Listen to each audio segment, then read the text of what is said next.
I want you to take a second and just picture the building blocks of your own body.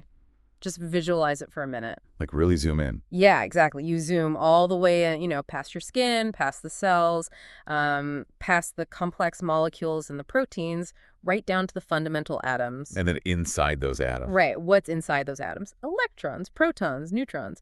Now, if you think back to like your high school physics class, you are almost certainly taught about this fundamental concept called charge. Oh, yeah, the classic model. Right. You were told, as a hard fact of the universe, that electrons have a negative charge and protons have a positive charge. And the way it's taught, we usually picture charge as this inherent substance. Like a fluid almost. Exactly. Right. Or, I don't know, a permanent property that is just sort of baked into the particle itself. It's taught almost like a physical tag. A tiny minus sign or a tiny plus sign that gets, permanently stamped onto the particle at the cosmic factory. Because classical physics basically treats it as an irreducible primitive. It just is. I mean, you have mass, you have charge, and those are just the foundational ingredients of reality. Right, and we don't really question it. I mean, you rub a balloon on your hair, you get a static shock from a doorknob, and you just accept that this invisible property called charge is doing its thing. You don't think about what it actually is. Right. But what if everything we were taught about charge being, a substance or an inherent property was completely wrong? What if charge isn't a physical thing at all? And that is the exact paradigm shift we're looking at today. It's wild. We are exploring this fascinating 2025 paper by George James Dukas on transdimensional unified field theory. Which we'll just call TDUFT to save time. Right, TDUFT. Yeah. And the premise of this paper is radical. I mean, it argues that charge is not a primitive quantity, it is not a substance, and it's not even a field in the classical sense that we're used to thinking about. Okay, let's unpack this, because our mission for this deep dive is to completely dismantle that classical idea of charge you learned in school and rebuild it from the ground up using this mind-bending framework. We're totally tearing it down. We really are. We are going to guide you through a reality where charge is actually a geometric orientation. It's not about what a particle is, it's about which way it points in higher dimensions. Yeah, in TDUFT, the universe isn't some void filled with tiny billiard balls carrying little plus and minus signs. Instead, the universe is built on a foundational, infinite fractal field. Okay, hold on. Which is called the phi-psi lattice.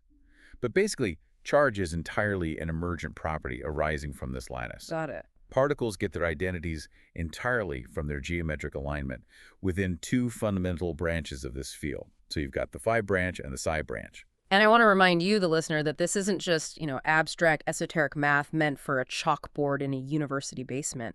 This framework is attempting to describe the literal geometry holding the atoms of the chair you're sitting on and the cells of your body together right now. It's the actual architecture of your living room. Exactly.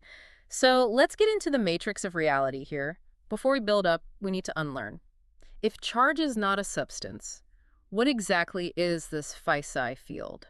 I think a lot of people hear fractal field and just picture like trippy screensavers from the 1990s. Yeah, that's a fair point. The terminology can sound a bit abstract. Let's ground it. So in classical physics, we treat space as a neutral, empty container. Just a big empty box. Right, it's just a 3D grid where things happen. But in TDUFT, space itself has an intrinsic, mathematically repeating structure. That's what we mean by fractal. Okay. And this structure, this lattice, is divided into two distinct behavioral branches. You have the phi branch, which structurally represents expansion. Expansion. Yeah, it possesses an outward curvature. Then you have the psi branch, which represents contraction, and that possesses an inward curvature. So space itself has a grain to it, almost like wood. That's a really helpful way to think about it. Yeah.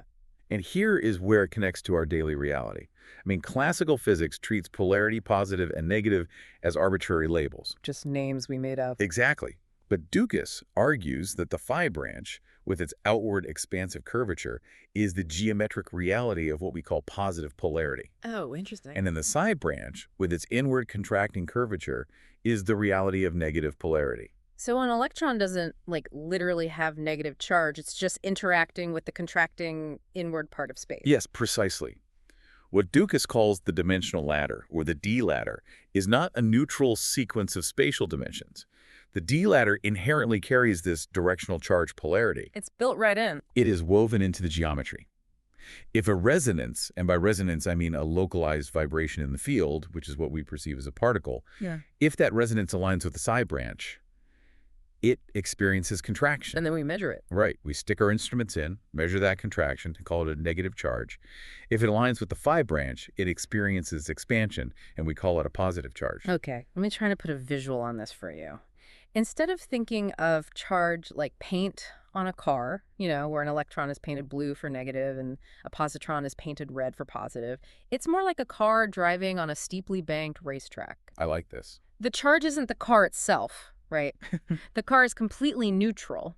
The charge is just a description of whether you are steering the car down into the downward slope of the track, which represents the inward contraction, or steering up into the upward slope, which is the outward expansion. That analogy tracks really well with the physics. I mean, the fundamental nature of the car hasn't changed at all, but its behavior in that environment is entirely dictated by its orientation on the track. Yeah. If you steer down, the geometry of the track stabilizes you. You get pulled into a tight, consistent loop. But if you steer up towards the outer rim, you experience outward force and risk flying off. Wow. That orientation, that interaction with the geometry of the environment, well, that literally is the charge. Imagine if your entire physical identity wasn't determined by who you are, but simply by which way you were facing in a room. It's crazy to think about. It's bizarre, but that is the bizarre reality of subatomic particles under this theory.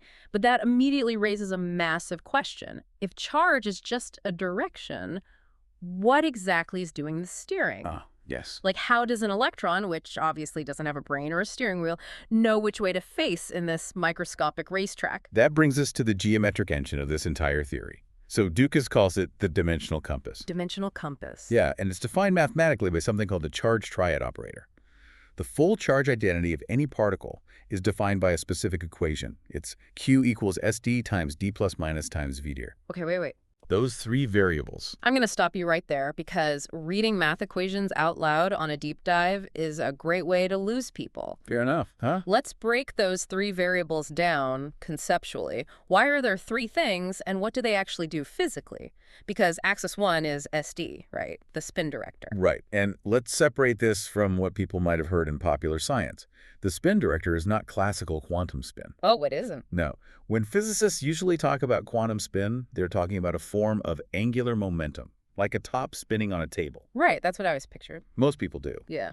But the spin director in TDUFT is entirely different. It is literal directional alignment in the dimensional ladder. It is the compass needle itself. So it's not spinning like a top. It's literally just pointing. Yes. It tells the lattice which way the resonance is pointing.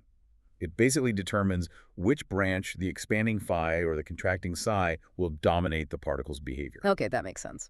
It also dictates whether a particle is allowed to shift between dimensional tiers, which, well, we'll get to that in a moment. So that's your first axis, the orientation. Got it. The compass pointing the way. Now, axis 2 is dimensional polarity, or D plus minus.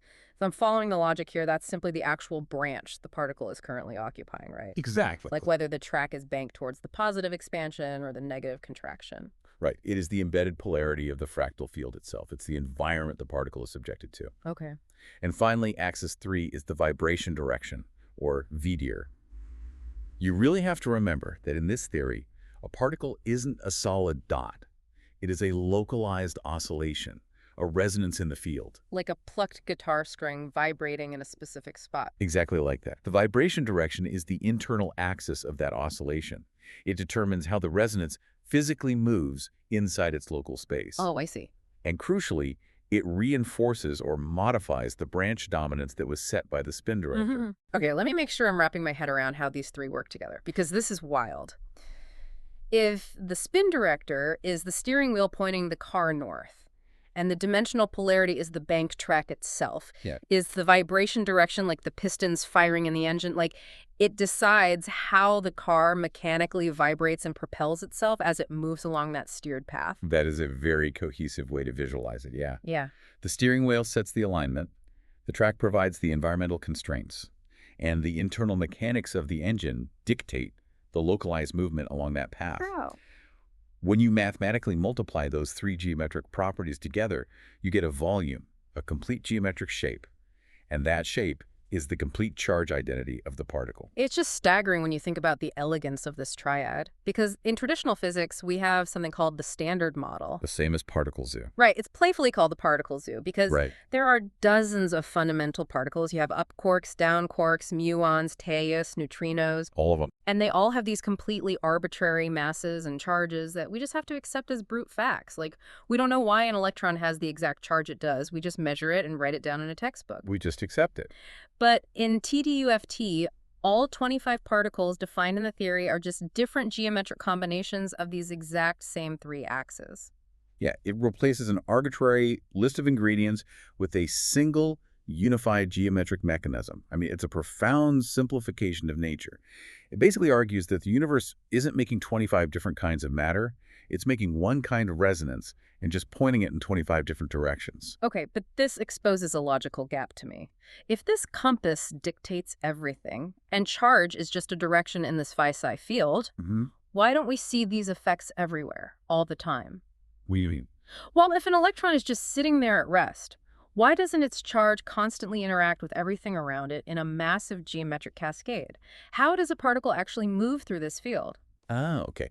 This is where Dukas introduces the concept of the dimensional elevator. And to really understand it, we have to look at the mechanics of the d-ladder tiers. Right. In TDUFT, the lowest dimensional tier is called D0. This is the neutral baseline state of space. The ground floor. Exactly. When an electron is simply at rest, its resonance sits at D0. And here is the kicker. At D0, it has absolutely no visible charge. Wait, really? It has no branch dominance, and it has no mass projection. Wait, are you saying the electron is just gone? Like it's completely invisible? Functionally, yes. Yeah. From the perspective of our macroscopic physical universe, it is completely hidden inside the neutral phi-psi lattice. That's crazy. Charge is entirely invisible at D0. It only becomes a measurable physical reality when the resonance undergoes what Dukas calls a dimensional lift. It shifts from the D0 tier to the D2 tier. So the particle physically moves up a dimension. Well, it's more of a localized excitation, but yes, it shifts up. And the spin director, that compass we just talked about, is the geometric gatekeeper. The mathematics of the spin director either allow or forbid this lift from happening. Okay, here's where it gets really interesting. Because I'm picturing a pop-up book. A pop-up book. Yeah, imagine a closed pop-up book sitting on a table. That's the D0 state. The pages are flat.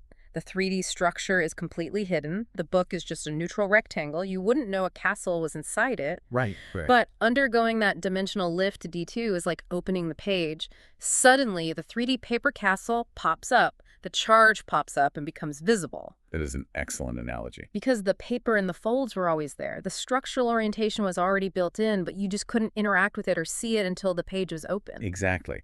The lift does not create the charge out of thin air. It simply activates the spin director orientation. It just reveals it. Right. It takes the phi-psi polarity that was already geometrically folded into the resonance and exposes it to the surrounding environment. So charge is revealed, not generated. If we connect this to the bigger picture, man, it makes you wonder about the unseen universe. I mean, if particles can just sit in a closed pop-up book state, completely invisible to our instruments, lacking any mass or charge signature. You're touching on one of the most exciting implications of the paper. Think about how much of our universe might simply be sitting at D0 right now. Just hanging out. Exactly.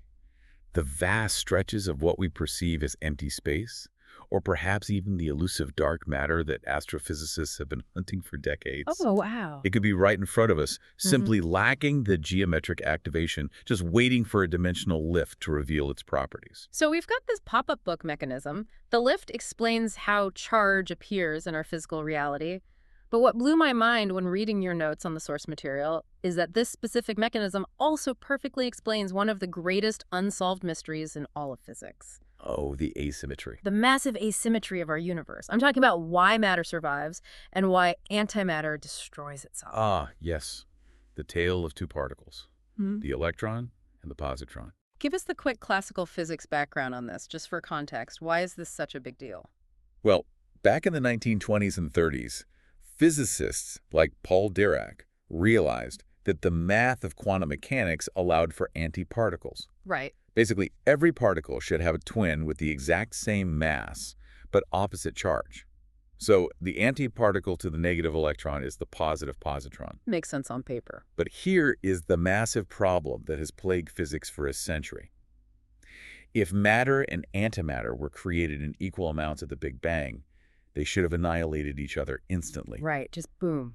Exactly, leaving a universe full of nothing but light. But we are here, we exist, so something tipped the scales. Right. They behave totally differently in reality.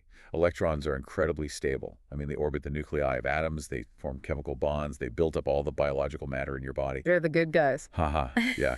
But positrons, antimatter, are wildly unstable. The moment they pop into existence and encounter ordinary matter, they annihilate in a flash of gamma radiation. Yeah. And we've just accepted this behavioral difference as another brute fact. We just say, well, that's just how antimatter works. But TDUFT actually explains why this happens, and it does it purely through the geometry of contraction and expansion. This is where the geometric branches really do the heavy lifting. Let's look at the electron first.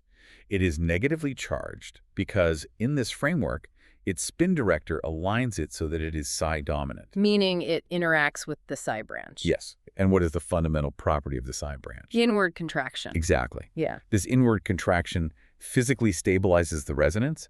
It confines the electron. It locks it into a very tight, smooth oscillation strictly between the D0 and D2 tiers. So it can't escape. The geometry literally prevents the electron from ever spiking into higher, more unstable dimensions. It's back to steering the car down into the bowl of the bank track. The downward geometry of the track keeps the car safely confined. It settles into this stable, predictable loop. Right. That inward pressure is why electrons can hang around for billions of years to form our bodies. Now apply that exact same logic to the positron. It is positive because it is phi dominant. Phi dominant, okay. It interacts with the phi branch, and the phi branch is governed by outward expansion. This geometric expansion fundamentally destabilizes the resonance.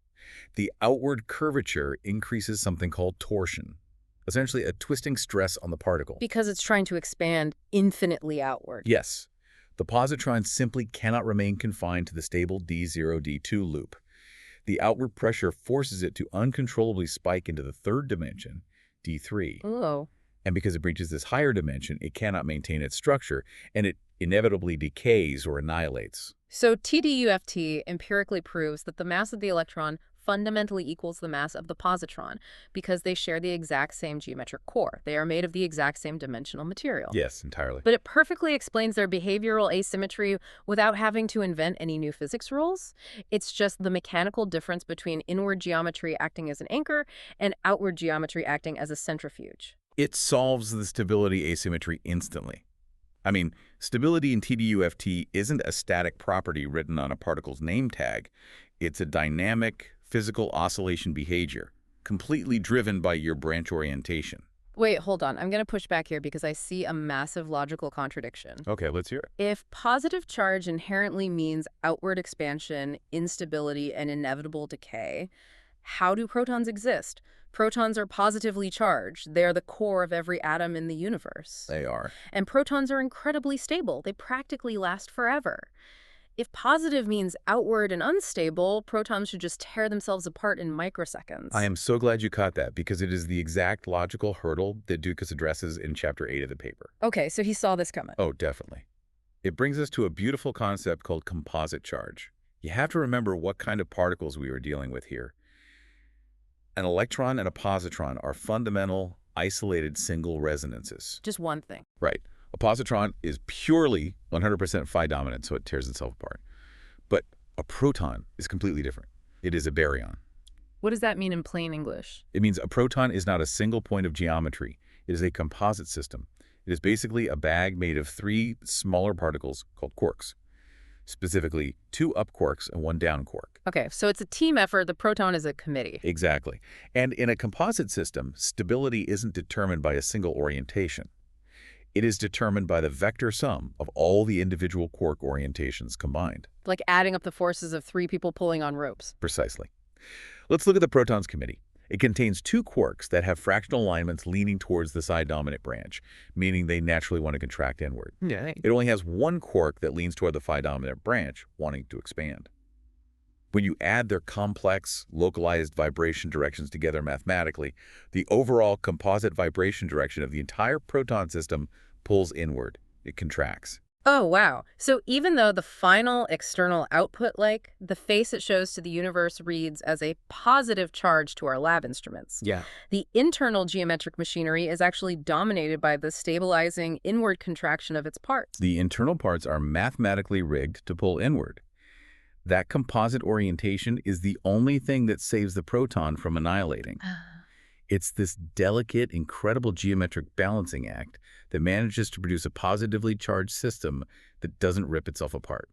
That is so elegant. We don't need a special rule to explain why protons survive while positrons die. We just look at their internal part. It all comes back to geometry.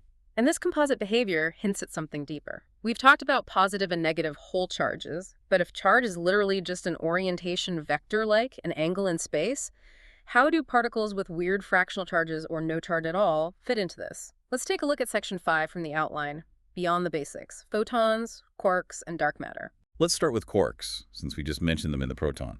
In the standard model of physics, quarks have bizarre fractional charges. An up quark is plus 2/3, a down quark is minus 1/3. Right. Historically, this always seemed incredibly arbitrary to physicists, like, why thirds? Yeah, if charge is a physical substance, how do you get exactly 1/3 of a substance? Do you chop it up with a microscopic knife? Exactly. The substance analogy completely breaks down there. But in TDUFT, fractional charge is simply partial branch dominance. So what does this all mean visually? It means that a quark's spin director, its compass needle, doesn't align perfectly flush with the phi or psi axis. It occupies a partial, tilted orientation. Tilted. Yeah, think of a flagpole. If the sun is directly overhead, the shadow is just a dot. If the sun is at a 45-degree angle, the shadow is a certain length. Okay, I can picture that. The geometry of the quark's orientation is tilted relative to the dimensional ladder, so its mathematical rejection onto the charge axis is a fraction. It's literal geometric trigonometry. That makes so much sense. It's a dial turned only halfway between phi and psi. The fraction isn't a chopped up piece of substance, it's literally just a shadow cast by an angle. Exact. Okay, but what about the photon? Light. Photons have zero mass and zero charge. If everything in this field is constantly experiencing inward or outward pressure, how does light escape it?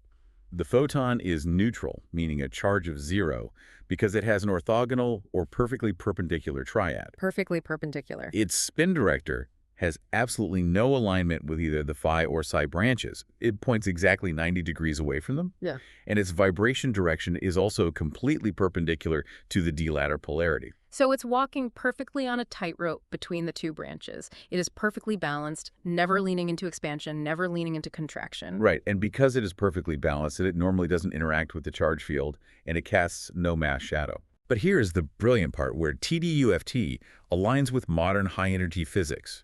We observe in particle colliders that under extreme energy conditions, light can act like it has mass. Which shouldn't happen. Right, so how does TDUFT explain that? Well, during a high-energy event, like two photons smashing together, a photon can undergo a rapid, violent spike from D2 up to D3. Wait, I thought only positrons spike to D3. Positrons do it involuntarily because of their outward geometry. But extreme external energy can force a photon up there briefly. Oh, I see. When it does that, the intense geometric torsion of the third dimension temporarily knocks the photon slightly off its perfect tightrope balance. It briefly wobbles and aligns slightly with phi or psi. Wow. And for a split second, the photon produces an emergent transient mass and polarity before settling back down to its neutral state. That perfectly matches what experimental data from places like CERN or databases like CODATA and the Particle Data Group already tells us. We see transient effective mass in high-energy photon collisions. We absolutely do. And what I love about this is that Dugas's theory doesn't have to invent magical new physics to explain this anomaly. It just uses the exact same geometric mechanism that governs everything else, a wobble on the tightrope. It's all consistent. It also elegantly explains gluons, the particles that hold the nucleus together. How so? TDUFT describes them as carrying dynamic charge. Their orientation constantly oscillates back and forth between phi and psi, acting as a dynamic geometric glue holding quarks together. But perhaps the most exciting prediction in this section is about dark photons. Okay, set the stage for us here. What is a dark photon and why do we care? Well, we know that 85% of the gravity in the universe comes from something we can't see. We call it dark matter. Right. It doesn't emit light, it doesn't interact with electromagnetism, it just has mass. Physicists have proposed a hypothetical particle called a dark photon to help explain this, but classical physics really struggles to model exactly what it would be. But TDUFT has an answer. TDUFT provides a very clear blueprint. How does the geometry build a dark photon? Suppose you have a resonance with an orthogonal spin director, perfectly balanced like a normal photon. Okay, walking the tightrope. But its vibration direction is slightly mixed or tilted. The result is a system where the tiny bits of expansion and contraction almost perfectly cancel each other out. Almost. Exactly, almost. You get a near-zero charge with highly stable, low interaction behavior. It barely touches the rest of the universe, but it possesses a very slight geometric footprint. That is the exact theoretical profile we are searching for in dark matter candidates. It's incredible how all the pieces just click into place based purely on angles and vectors. But, we've mentioned mass several times now. We have. We talked about how positrons unavoidably spike into the third dimension, D3, which tears them apart, and how photons can temporarily be forced into D3 by high energy, giving them transient mass. Yep. But earlier, in Section 4, you explicitly said an electron is permanently locked into the D0 to D2 oscillation cycle. Its inward contraction keeps it safe from spiking. Yes, that is correct. It stays locked. So here is my question. If an electron never enters D3, how does it have any mass at all? We weigh electrons. They have mass. Where is it coming from if they never touch the third dimension? You've just hit on perhaps the most profound revelation in the entire paper.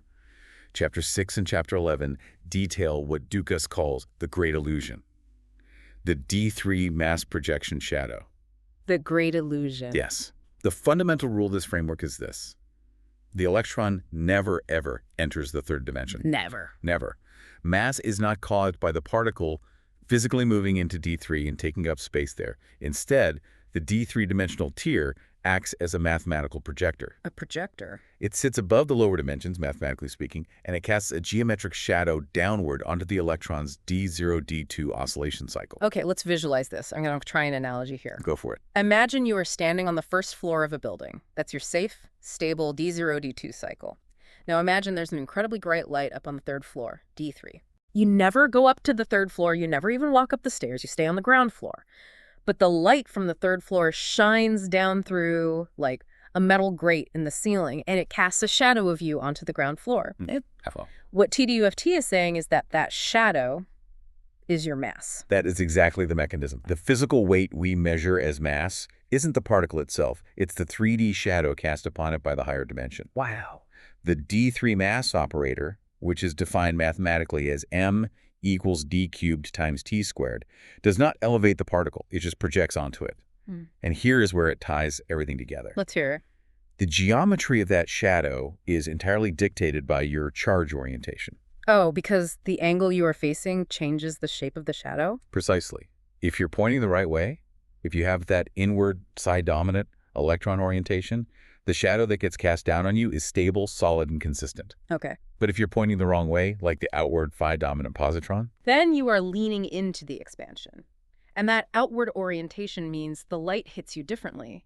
The shadow fares, it distorts. The mathematical projection becomes chaotic, and it mathematically tears you apart. that is precisely the mechanism. It's beautiful.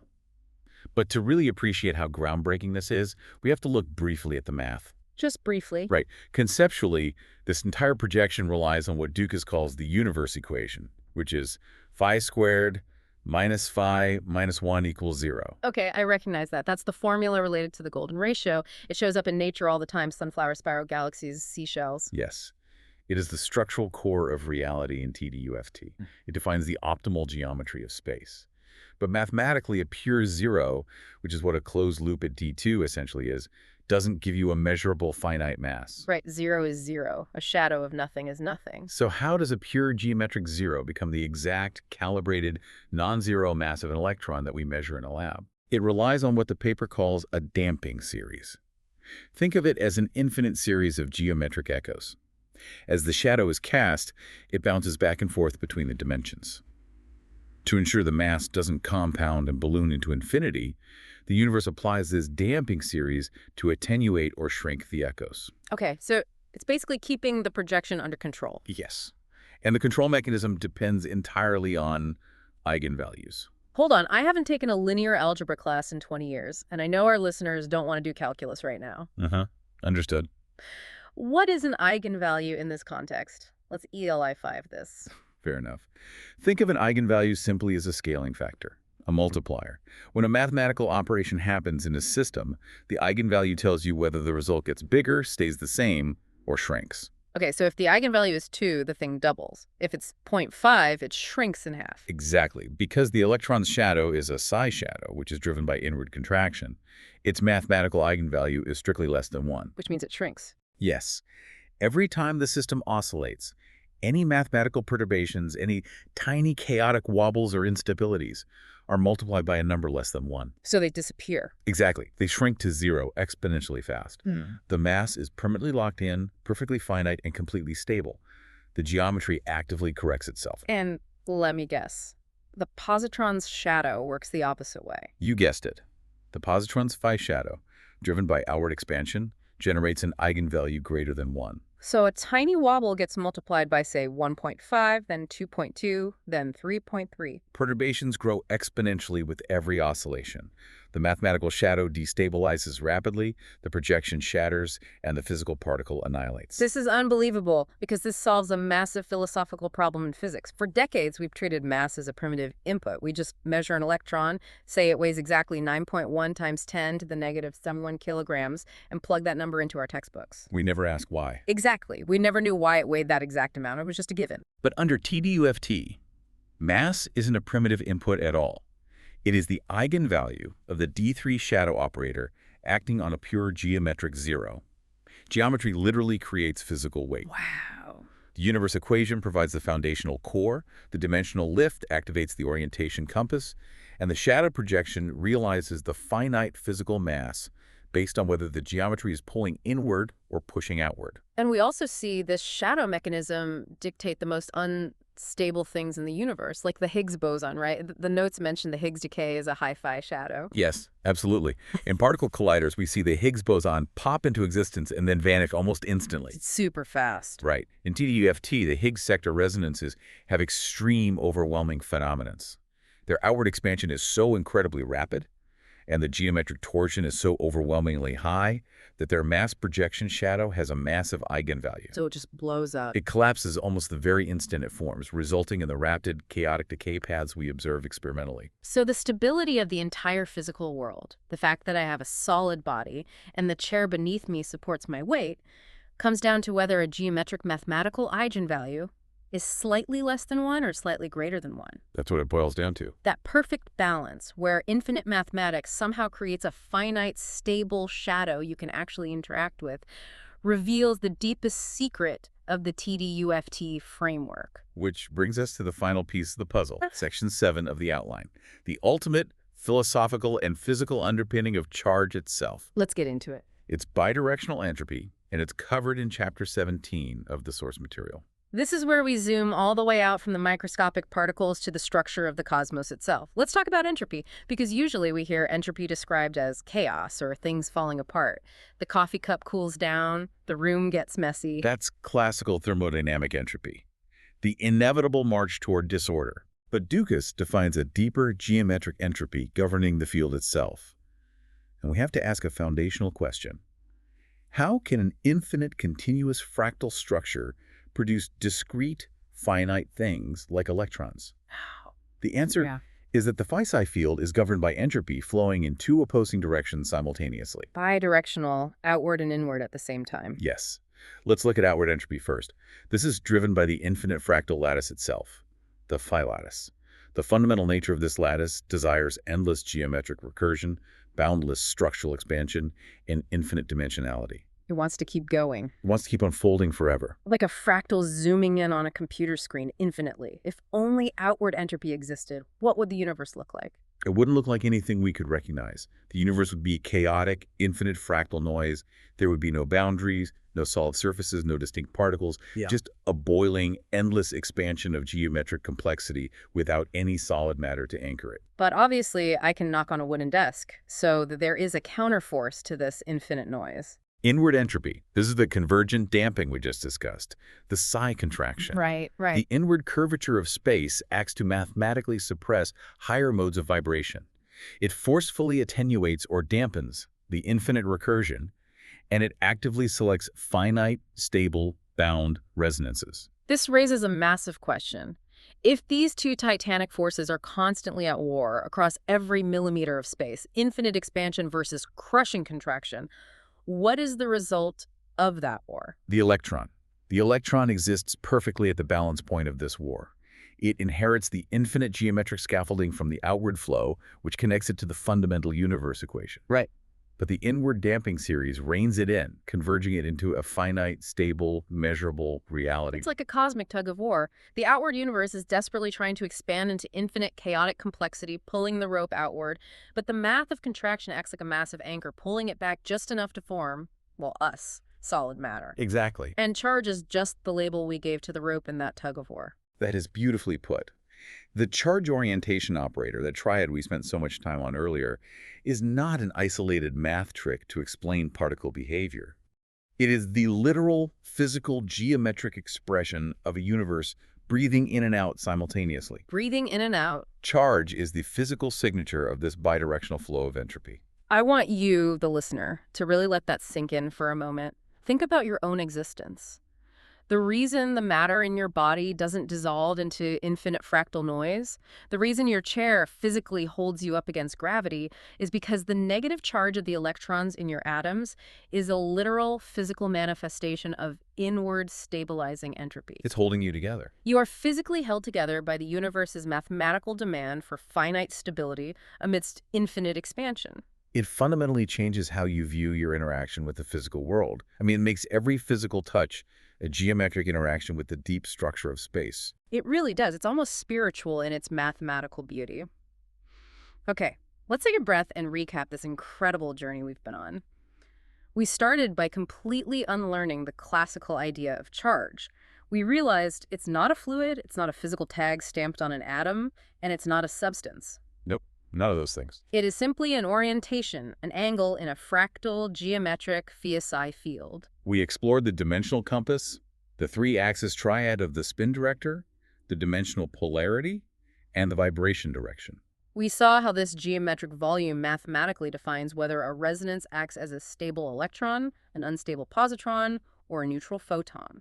We climbed the dimensional ladder. We visualized how particles can sit completely hidden at D0, like a closed pop-up book, totally invisible to our universe. And how lifting to D2 is what opens the book and reveals their charge geometry to the world.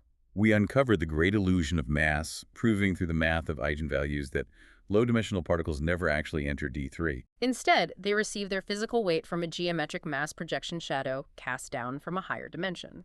And finally, we zoomed out to see the grand architecture of existence, bidirectional entropy, the eternal cosmic tug-of-war between infinite geometric expansion and finite stabilizing contraction that literally gives shape to our reality. It is a profound, sweeping synthesis of geometry, dimensionality, and empirical physics that manages to explain our most stubborn mysteries without inventing new arbitrary rules. It absolutely is. And it leaves me with one final provocative thought that I want you, the listener, to mull over. We've established that under TDUFT, the mass and charge of all the matter around us is entirely dictated by the angle of its geometric shadow cast by the D3 tier. It's all just orientation. So, what happens if humanity learns how to artificially rotate that spin director? Oh, that's a big question. If charge is just a direction and mass is just a shadow, could we one day build a lens or a field generator that rotates a particle's dimension? Could we effectively turn off an object's mass or flip its charge from negative to positive with the flick of a geometric switch? The implications would be endless. If mass isn't a permanent substance but just a shadow, it means it can be manipulated. Keep that in mind next time you feel weighed down.